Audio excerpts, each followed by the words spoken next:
సాధన అన్నది అందరూ చెయ్యగలరంటే ఖచ్చితంగా చెయ్యగలరని శ్రీకృష్ణ భగవానుడు చెప్తాడు.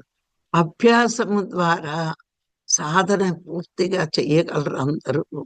అభ్యాసమే లేకపోతే చెయ్యలేరు, కానీ కొద్ది కొద్దిగా అభ్యాసం చెయ్యాలి. ఇప్పుడు ఏదైనా ఒక పని చేస్తాం, అది లోక కళ్యాణం అనుకోండి, నేను చేశాను అనుకోవడం అభ్యాసం అయిపోయింది అందరికీ. కానీ ఇది నా చేత భగవంతుడు చేయిస్తున్నాడు అని నిష్కామంగా చేయడం మనకి అభ్యాసం లేని మూలాన్ని మనం కోరికతో ఎక్కువగా చేసేస్తూ ఉంటాం.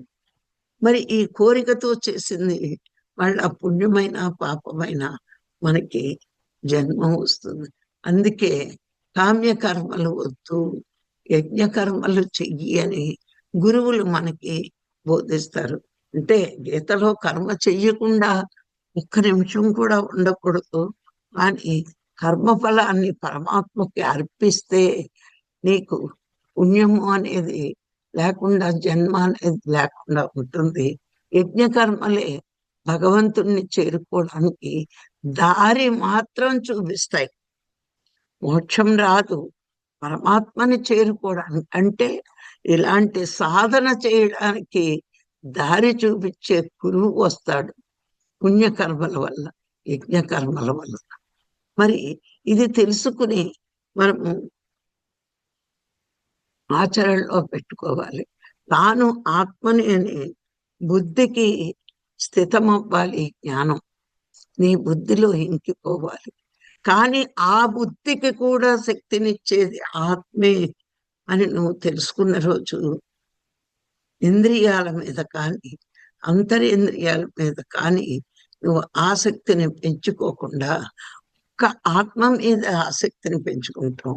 మనకి ప్రాపంచిక జీవితంలో అన్నిటికీ శక్తినిచ్చేది ఆత్మ అని తెలియదు. కానీ ఇక్కడికి వచ్చాక నీ కర్మేంద్రియాలు కానీ జ్ఞానేంద్రియాలు కానీ అంతరేంద్రియాలకు కానీ శక్తినిచ్చేది ఆత్మ.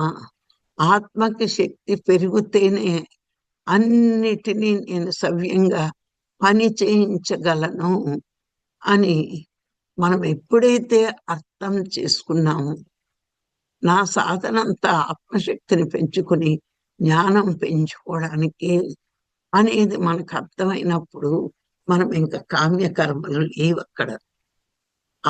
ఎందుకంటే ఆత్మశక్తి పెంచుకున్న యోగికి అన్నీ వచ్చేస్తాయి.